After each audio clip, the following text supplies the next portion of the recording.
ओम नमः शिवाय।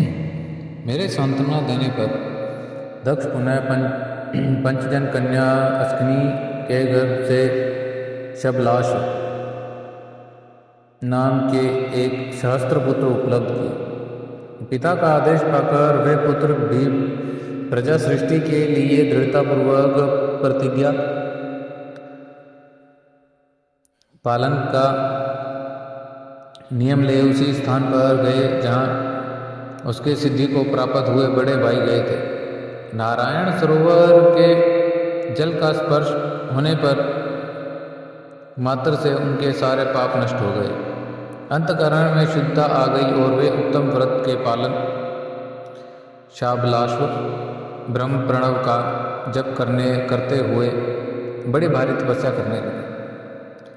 उन्हें प्रजा सृष्टि के लिए उद्यत जान तुम पुनः पहले की ही भांति ईश्वरीय गति का स्मरण करते हुए उनके पास गए और वही जाकर कहने लगे कि तुम भाइयों में पहले कह चुके थे, मुने तुम्हारा दर्शन अमोघ है, इसलिए तुमने उनको भी भाइयों का ही मार्ग दिखाया। अतः वे भाइयों के ही पथ पर उधर्व गति की प्राप्त हुए। उसी समय प्रजापति दक्ष को बहुत से उत्पात दिखाई दिए। इससे मेरे पुत्र दक्ष को बड़ा विस्मय हुआ और वे मन ही मन दुखी हुए।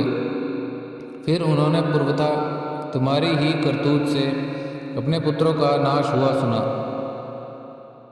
इससे उन्हें बड़ा आश्चर्य हुआ। वे पुत्र शोक से मूर्छित हो अत्यंत कष्ट का अनुभव करने लगे। फिर दक्ष ने तुम पर बड़ा क्रोध किया और कहा, यह नारद बड़ा दुष्ट है। देववैश उसी समय तुम दक्ष पर अनुग्रह करने के लिए वहां पहुंच गए। तुम्हें देखते ही शोकावेश से युक्त दक्ष के होठ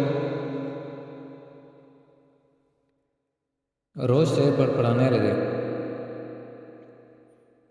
उनके सामने पाकर वे धिक्कारने और निंदा करने लगे। दक्ष ने कहा, ओ नीच, तुमने यह क्या किया? तुमने झूठ मूठ साधुओं का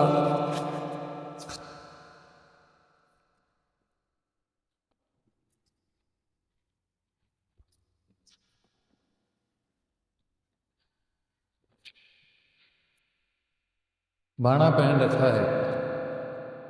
इसके द्वारा ठगकर हमारे भोले भाले बालकों को जो तुमने भिक्षुओं का मार्ग दिखाया है, यह अच्छा नहीं किया।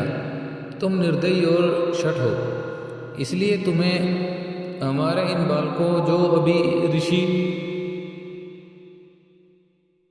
क्षीण देव ऋण और पितृ ऋण से मुक्त नहीं हो पाए थे, लोक को परलोक दोनों के श्रेय का नाश कर डाला। जो पुरुष इन तीनों ऋणों को उतारे बिना ही मोक्ष की इच्छा मन में लिए माता पिता को त्याग कर घर से निकल जाता है, सन्यासी हो जाता है, वह अधोगति को प्राप्त होता है। तुम निर्दय और बड़े निर्लज हो, बच्चों की बुद्धि में भेद पैदा करने वाले हो और अपने सुयश को स्वयं ही नष्ट कर रहे हो। मूढ़मते, तुम भगवान विष्णु के पार्षदों के व्यर्थ ही घूमते फिरते हो। अधमादम, तुमने बारंबार मेरा अमंगल किया है, अतः आज से तीनों लोकों में विचरण करते हुए पैर नहीं स्थिर नहीं रहेगा, अथवा कहीं भी तुम्हें ठहरने के लिए सुस्थिर ठोर ठिकाना नहीं मिलेगा। इसलिए यद्यपि तुम साधु पुरुष द्वारा सम्मानित हो, तथापि उस समय दक्ष ने शोकवश तुम्हें वैसा शाप दे दिया। वे ईश्वर की इच्छा को नहीं समझ सके। शिव की माया ने उन्हें अत्यंत मोहित कर लिया था। मुने, तुमने उसे शाप को चुपचाप ग्रहण कर लिया और चित्त में विकार नहीं आने दिया। यही ब्रह्मवाद है, ब्रह्म भाव है। ईश्वर कोटि के महापुरुष स्वयं शाप को मिटा देने में समर्थ होने पर भी उसे सह लेते हैं। ओम शिव गुरु।